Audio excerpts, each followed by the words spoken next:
আসসালামু আলাইকুম রহমতুল্লাহ। Welcome to Molla news TV. Molla news টিভির পক্ষ থেকে গার্মেন্টস শ্রমিকদের জন্য একটি মহা সুখবর নিয়ে আসলাম।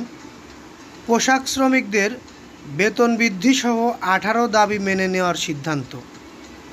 আপনারা বেতন বৃদ্ধি সহ 18টি দাবি মেনে নিয়েছে সরকার এবং গার্মেন্টস মালিক পক্ষ। এই বিষয়ে কিছু গুরুত্বপূর্ণ তথ্য রয়েছে, সেই তথ্যগুলো আমি আপনাদেরকে জানাবো। সেই 18টি দাবি কি কি এ বিষয়ে জানতে হলে পুরো নিউজটি আপনাদেরকে ধৈর্য সহকারে শুনতে হবে। বেতন বৃদ্ধি সহ 18টি দাবি আপনাদেরকে মেনে নিয়েছে বলে সিদ্ধান্ত দিয়েছে আজকে এই নিউজটি পাওয়ার সঙ্গে সঙ্গে আমি আপনাদের জন্য নিউজটি তৈরি করছি। আপনারা যারা এতক্ষণ পর্যন্ত আমাদের নিউজটি দেখলেন, নিউজটিতে একটি লাইক দিয়ে দিন, কারণ আপনাদের একটি লাইক আমাদেরকে পরবর্তীতে ভিডিও বানাতে আগ্রহী করে তোলে। মজুরি বৃদ্ধি ও বছর শেষে 10% হারে ইনক্রিমেন্ট প্রদান সহ শ্রমিকদের 18 দফা দাবি মেনে নেওয়ার সিদ্ধান্ত নিয়েছে সরকার ও মালিক পক্ষ। আজ মঙ্গলবার সচিবালয়ে শ্রম ও কর্মসংস্থান মন্ত্রণালয়ের সচিব এইচ.এম. শফিকুজ্জামান এ তথ্য জানিয়েছেন। এইচ.এম. শফিকুজ্জামান বলেন, দাবি দেওয়া যে হিসাব সেটি যদি কাউন্ট করি তাহলে 50-এর মতো হয়ে গেছে।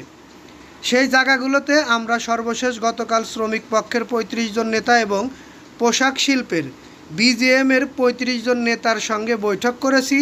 সেখানে আমরা সর্বসম্মতিক্রমে 18টি দাবি ব্যাপারে একমত পোষণ করেছি। আগামীকাল থেকে সব কারখানা নির্বিঘ্নে চলমান থাকবে। এ সময় শ্রম ও কর্মসংস্থান মন্ত্রণালয়ের উপদেষ্টা আসিফ মাহমুদ সজীব ভুঁইয়া, স্বরাষ্ট্র মন্ত্রণালয়ের উপদেষ্টা লেফটেন্যান্ট জেনারেল অবসরপ্রাপ্ত মোহাম্মদ জাহাঙ্গীর আলম চৌধুরী, শিল্প মন্ত্রণালয়ের উপদেষ্টা আদিলুর রহমান খান এবং মৎস্য প্রাণী সম্পদ মন্ত্রণালয়ের উপদেষ্টা ফরিদা আক্তার উপস্থিত ছিলেন। তাদের উপস্থিতিতে বৈঠক শেষে শ্রম উপদেষ্টা আসিফ মাহমুদ সজীব ভুঁইয়া আগামীকাল থেকে সব পোশাক কারখানার স্বাভাবিকভাবে কাজ শুরু হবে বলে আশা প্রকাশ করেছে।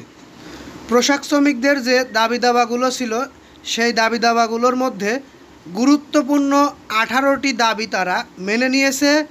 মালিক পক্ষকে বলেছে, মালিক পক্ষও সম্মতি দিয়েছে। তার মধ্যে প্রধান যে দাবিটি বেতন বৃদ্ধি। গার্মেন্টস শ্রমিকদের বেতন আবারও বৃদ্ধি করা হচ্ছে এবং প্রত্যেক বছর 10% করে ইনক্রিমেন্ট দেওয়ায়ও সম্মতি দিয়েছেন মালিক পক্ষ। অর্থাৎ গার্মেন্টস শ্রমিকদের এখন একবার বেতন বাড়বে এবং প্রত্যেক বছরে 10% করে ইনক্রিমেন্ট পাবে প্রত্যেক গার্মেন্টস শ্রমিক। এতে আপনারা যদি খুশি হয়ে থাকেন তাহলে কমেন্টে অবশ্যই আপনাদের মতামত জানাবেন। এতক্ষণ যারা নিউজটি দেখলেন, পরবর্তী নিউজ পেতে অবশ্যই চ্যানেলটি সাবস্ক্রাইব করে বেল বাটন অন করে রাখবেন। এই বলে এখান থেকে বিদায় নিচ্ছি। আসসালামু আলাইকুম।